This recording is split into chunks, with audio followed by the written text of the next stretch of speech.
Dear friends, my dear students, मैं Sanjay Kumar Singh USA academy number 1 में आप लोगों का स्वागत करता हूं। मेरे प्यारे साथियों, मेरे प्रिय दोस्तों, कैसे हैं आप लोग।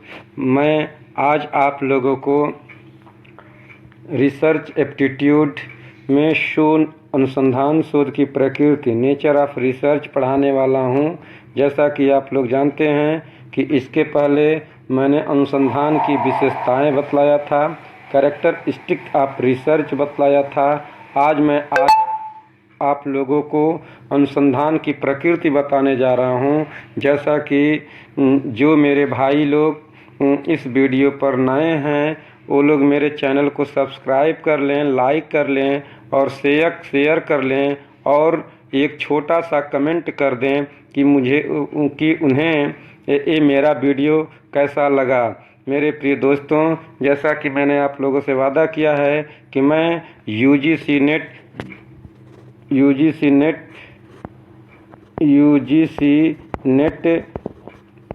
जून 2024 के क्रम में आगे बढ़ रहा हूं। तो आपको पता है कि हम लोग आज पढ़ने वाले हैं यूजीसी नेट जून 2024। जैसा कि आपको पता होना चाहिए कि मैं यहाँ पे आप लोगों को फुल कोर्स फ्री में पढ़ा रहा हूँ। क्योंकि मेरे पास अभी मैंने पैनल नहीं लिया है, इसलिए मैं स्क्रीन रिकॉर्डिंग के ही थ्रू पढ़ा रहा हूँ। तो आइए आप लोग मेरे वीडियो पे बने रहिए और हम लोग एक एक करके अनुसंधान शोध की प्रकृति, नेचर ऑफ रिसर्च को समझ लेते हैं। फिर आगे हम लोग बात करते हैं। पहले हम लोग पढ़ाई कर लेते हैं। अनुसंधान एक बौद्धिक, तार्किक व वैज्ञानिक प्रक्रिया है। जैसा कि मेरे दोस्तों आपको पता है कि नेचर ऑफ अनुसंधान में कहा गया है कि अनुसंधान एक बौद्धिक, क्या है, बौद्धिक में होता है बुद्धि से रिलेटेड, यानी कि जिसमें ज्ञान की आवश्यकता होती है। एक तार्किक में होता है अनुसंधान एक ऐसा विषय है जो तर्कों पर आधारित होता है। मेरे प्रिय दोस्तों, अनुसंधान तर्कों पर आधारित होता है। अनुसंधान एक बौद्धिक प्रक्रिया है और वैज्ञानिक प्रक्रिया है। वैज्ञानिक प्रक्रिया मीन्स उसे कहने का अर्थ है कि स्टेप बाय स्टेप, यानी कि क्रमबद्ध सुनियोजित ढंग से किया गया एक विषय है, जिसे हम लोग अनुसंधान शोध बोलते हैं। मेरे प्रिय दोस्तों, जो नए ज्ञान को प्रकाश में लाने का काम करता है। मीन्स से शोध एक ऐसा विषय है जो नए ज्ञान को खोज करके और हमारे समक्ष लाने का काम करता है, उसे हम लोग अनुसंधान कहते हैं। साथ ही पुरानी त्रुटियों मीन्स होता है कमियां, और भ्रम मीन्स होता है कन्फ्यूजन, और धारणाओं को परिमार्जन करने का काम करता है। परिमार्जन मीन्स होता है नष्ट करना, समाप्त करना, खत्म कर देना। तो मेरे प्रिय दोस्तों, अनुसंधान एक बौद्धिक, तार्किक, वैज्ञानिक प्रक्रिया है जो नए ज्ञान को प्रकाश में लाने का काम करता है और साथ ही पुराने अनुसंधान में छूट गए कमियों को, त्रुटियों को दूर करने का प्रयत्न करता है। और भ्रम, जो भी पुराने अनुसंधान में भ्रमपूर्ण स्थितियां होती हैं, उनका परिमार्जन करने का काम करता है, उसे दूर करने का काम करता है, उसे समाप्त करने का काम करता है। अगला पॉइंट हम लोग समझ लेते हैं। मेरे प्रिय दोस्तों, अनुसंधान एक वैज्ञानिक प्रक्रिया है। जैसा कि मैं आप लोगों को पहले भी बता चुका हूँ, वैज्ञानिक प्रक्रिया उसे कहते हैं जो क्रमबद्ध तरीके से, सुनियोजित तरीके से, पूर्व परीक्षण के आधार पर तैयार किया गया परिणाम होता है, उसे हम लोग अनुसंधान वैज्ञानिक प्रक्रिया कहते हैं। तो अनुसंधान, मेरे प्रिय दोस्तों, अनुसंधान का जो नेचर होता है, नेचर मीन्स होता है प्रकृति स्वरूप, एक वैज्ञानिक प्रक्रिया होता है। ये वैज्ञानिक तर्कों पर आधारित होता है जो ज्ञान के प्रचार और प्रसार में सहायक होता है। जो भी अनुसंधान के माध्यम से हम लोग ज्ञान अर्जित करते हैं, उसको अधिक से अधिक लोगों तक फैलाने, फैलाने का काम करता है और ज्ञान के प्रसार मीन्स होता है दूर दूर तक उसको प्रसार करने में सहयोगी होता है, यानी कि ज्ञान के प्रचार और प्रसार में सहायक होता है, जो कि अनुसंधान का एक प्रकृति होता है। अगला पॉइंट हम लोग समझ लेते हैं मेरे दोस्तों। अगला पॉइंट कहता है कि इसमें प्राथमिक व द्वितीयक स्रोतों से प्राप्त आंकड़ों का विश्लेषण किया जाता है। तो मेरे प्रिय दोस्तों, प्राथमिक स्रोत क्या होता है और द्वितीयक स्रोत क्या होता है, थोड़ा समय इस पे आप लोगों का ध्यान आकृष्ट करना चाहता हूँ। प्राथमिक स्रोत वो स्रोत होता है जैसे कि मान लीजिए कि कोई घटना स्थल है और वहाँ कोई घटित हो रहा है और जो व्यक्ति उस घटना का प्रत्यक्षदर्शी गवाह होता है, जिन लोगों ने घटना को अपने आँखों से देखा होता है और उन लोगों के द्वारा प्राप्त जो आंकड़े हम लोग इकट्ठा करते हैं उसे हम लोग प्राथमिक स्रोत कहते हैं। और द्वितीयक स्रोत वे होते हैं जिन लोगों ने वहाँ घटना को स्वयं न देखा हो बल्कि किसी की कहानियाँ पत्र पत्रिकाओं या न्यूज़पेपर के माध्यम से उस जो आंकड़े एकत्र किए जाते हैं या जो किसी के द्वारा सुने जाते हैं, किंवदंतियाँ हो सकती हैं या किसी के द्वारा उपलब्ध कराया गया ज्ञान हो सकता है, इसे हम लोग द्वितीयक स्रोत कहते हैं। ये लेख हो सकते हैं, पत्र पत्रिकाएं हो सकते हैं, किसी के द्वारा कही गई बात हो सकती है, इसे हम लोग द्वितीयक स्रोत कहते हैं। स्रोतों से प्राप्त आंकड़ों का विश्लेषण किया जाता है। विश्लेषण मीन्स होता है, विश्लेषण का मतलब होता है किसी को विखंडित कर देना, मतलब एक ऐसा विषय वस्तु एक ऐसा विषय वस्तु जिसको हम लोग विश्लेषण करते हैं, खंडों खंडों में तोड़ करके उसका अध्ययन करते हैं, यह हमारे अनुसंधान की प्रकृति होती है। फिर आगे बोला जा रहा है मेरे प्रिय दोस्तों कि जो किसी तरह के पूर्वाग्रह से मुक्त होता है।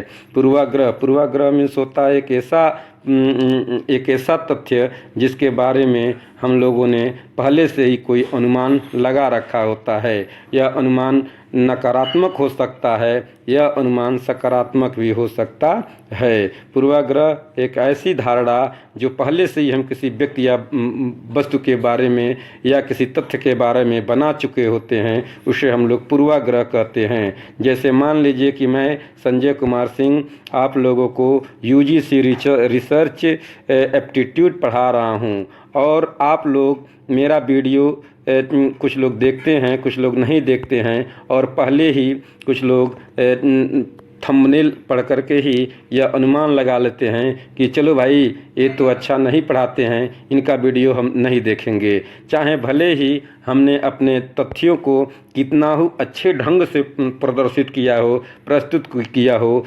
लेकिन चूँकि वो हमारे वीडियो नहीं देखते हैं, क्योंकि उन लोगों का जो विचार है वो पहले से ही पूर्वाग्रह से दूषित है, पहले से ही उन लोगों ने मेरे बारे में गलत धारणा बना रखी है और इसलिए वो लोग मेरा वीडियो नहीं देखेंगे। इससे हम लोग पूर्वाग्रह कह सकते हैं। या मान लीजिए दूसरे सेंस में मैं कहूँ, मान लीजिए कोई व्यक्ति है जो मेरे वीडियो को नहीं भी देखता है, लेकिन अगर वो मेरे फेस वैल्यू को जानता है, मेरे फेस वैल्यू के माध्यम से अगर परिचित है, तो भी वह मेरा वीडियो देखे बिना ही अगर ऐसी धारणा बना ले कि यार ये तो बहुत अच्छा पढ़ाते हैं, चलो आओ इनके हम वीडियो को देखते हैं, तो इस तरीके से एक ऐसा विचार जो किसी चीज़ के बारे में जाने बिना, किसी तथ्य की परख किए बिना ही पहले से उसके बारे में एक धारणा बन जाए, उसे हम लोग पूर्वाग्रह कहते हैं। तो जो रिसर्च होता है मेरे प्रिय दोस्तों, यह इस प्रकार के धारणा से मुक्त होता है, इस प्रकार के विचारों से मुक्त होता है, पूर्वाग्रह से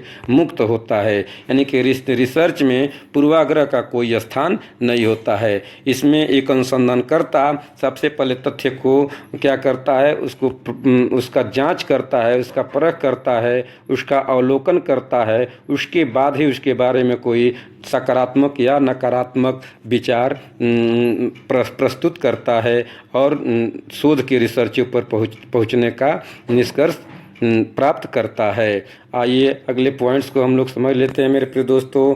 आंकड़ों के विश्लेषण में सांख्यिकी विधियों का प्रयोग किया जाता है।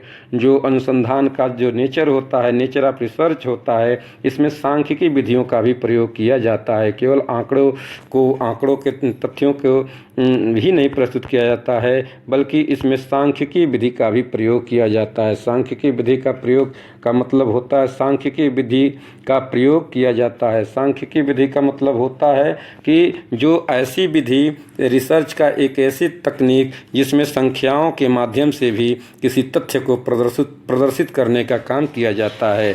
जैसे हम मान लीजिए कि हम लोग DI पढ़ते हैं, किसी विद्यालय के आंकड़ों को हम लोग प्राप्त करते हैं और किसी जनसंख्या को हम लोग प्राप्त करना चाहते हैं। किसी जनसंख्या के, भारत की एक बहुत बड़ी जनसंख्या के बारे में अगर हमें शोध करना है, या SC ST या अनुसूचित जनजातियों के बारे में शोध करना है, तो जब हम उनकी डाटा प्राप्त करते हैं या उनका गणना करते हैं, तो उसमें हम लोग सांख्यिकी विधियों का ही प्रयोग करके हम लोग अनुसंधान कार्य करते हैं। तो अनुसंधान कार्य में, आंकड़ों के विश्लेषण में कभी कभी हम सांख्यिकी विधियों का भी प्रयोग करते हैं, मतलब सांख्यिकी विधि का भी हम लोग इस्तेमाल करते हैं।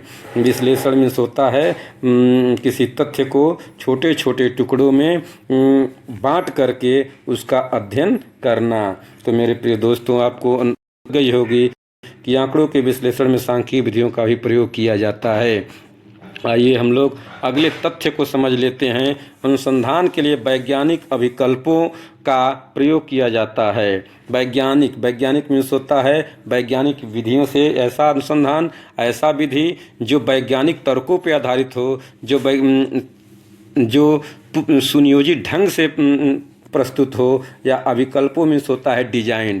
क्या होता है? डिजाइन। और डिजाइन को हम लोग प्रारूप बोल सकते हैं। मेरे प्रिय दोस्तों, जब एक शोधार्थी जब शोध कार्य करने जाता है, तो सबसे पहले वह जो भी आंकड़े, जो भी डाटा प्रस्तुत करेगा, जो भी अनुसंधान कार्य लिखेगा, उसे वैज्ञानिक ढंग से एक साइंटिफिक डिजाइन के माध्यम से उस आंकड़ों को प्रस्तुत करेगा और स्टेप बाय स्टेप और पॉइंट्स बाय पॉइंट्स एक अनुसंधान के डिजाइन को तैयार करेगा और उसी आधार पर वह आगे बढ़ते हुए अपने परिणामों को प्राप्त करने का प्रयास करेगा।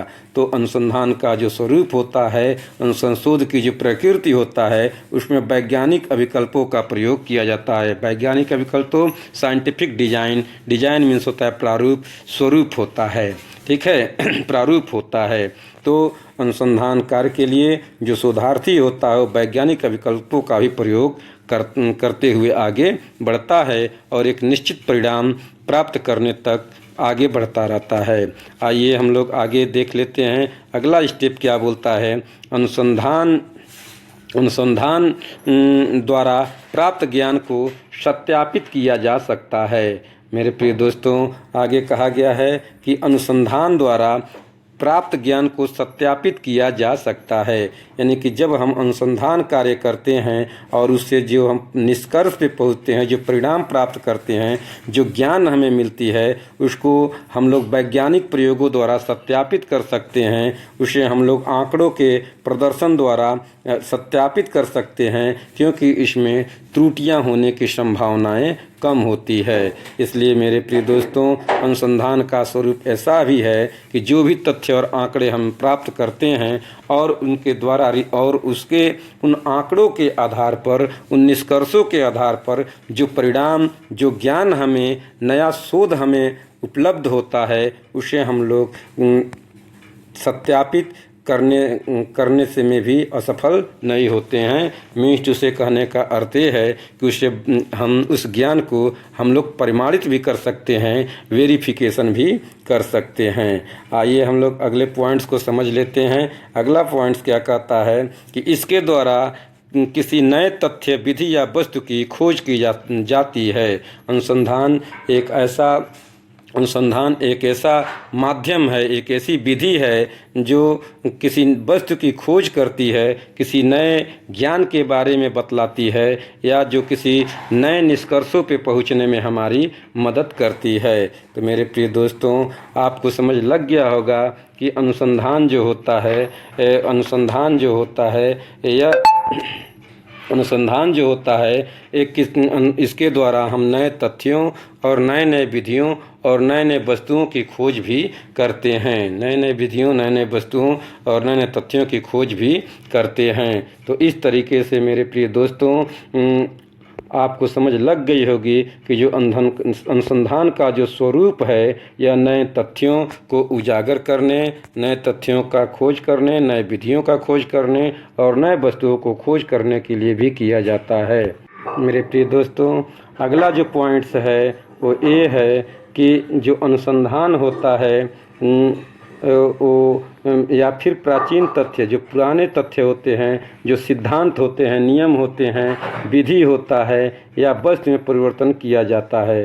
अनुसंधान एक ऐसा कार्य है मेरे प्रिय दोस्तों कि अनुसंधान के माध्यम से हम नए तथ्यों को उजागर करते हैं, नए नए नियमों का पता करते हैं और नए नए वस्तुओं के बारे में जानकारी प्राप्त करते हैं, या फिर हम लोग प्राचीन जो तथ्य होते हैं, जो पुराने तथ्य होते हैं, पुराने सिद्धांत होते हैं या पुराने विधि होते हैं, उसमें कुछ आवश्यक परिवर्तन करते हैं जो समाज के लिए उपयोगी हो सके, उसे हम लोग अनुसंधान कहते हैं। तो मेरे प्रिय दोस्तों, आपको पता होगा कि अनुसंधान प्राचीन तथ्यों के खोज करने में भी हमारी मदद करती है, नए नए सिद्धांतों को प्रकाश में लाने का काम करती है, और इतना ही नहीं, नए नए विधियों और वस्तुओं में परिवर्तन का मार्ग भी प्रशस्त करती है।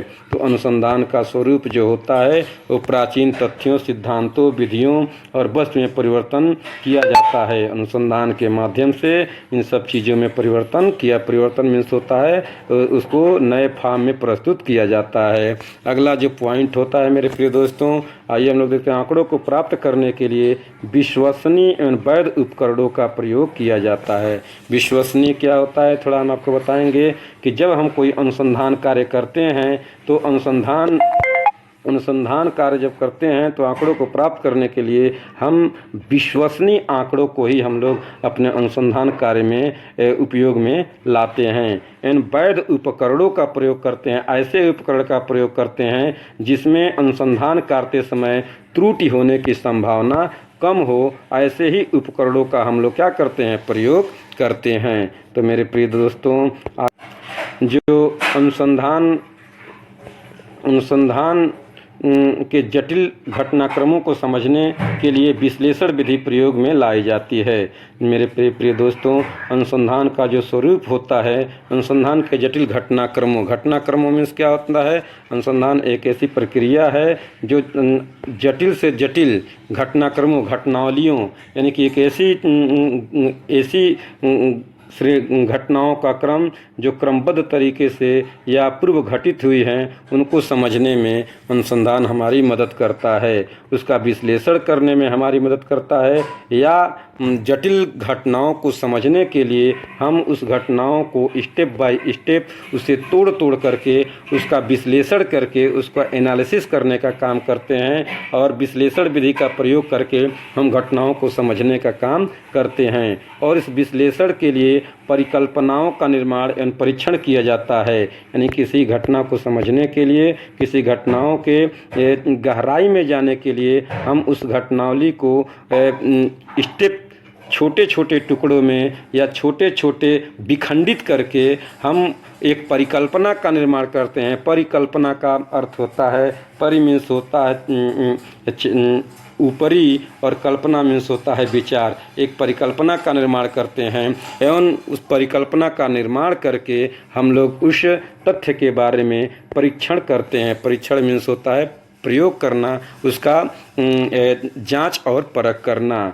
अगला जो पॉइंट है मेरे दोस्तों, ये कहता है कि जो अनुसंधान है यह सुव्यवस्थित है। सुव्यवस्थित मीन्स होता है क्रमबद्ध तरीके से, यानी कि लाइन बाय लाइन व्यवस्थित तरीके में एक निष्कर्ष पर पहुंचता है। और अनुसंधान एक बौद्धिक प्रक्रिया है, एक तर्कपूर्ण कार्य है, यानी कि इसमें तर्क की आवश्यकता होती है और वस्तुनिष्ठ प्रक्रिया होती है। वस्तुनिष्ठ प्रक्रिया का अर्थ ये होता है कि वस्तुनिष्ठ प्रक्रिया का अर्थ ये होता है कि यह किसी विषय वस्तु से जुड़ी होती है। मान लीजिए कि एक ही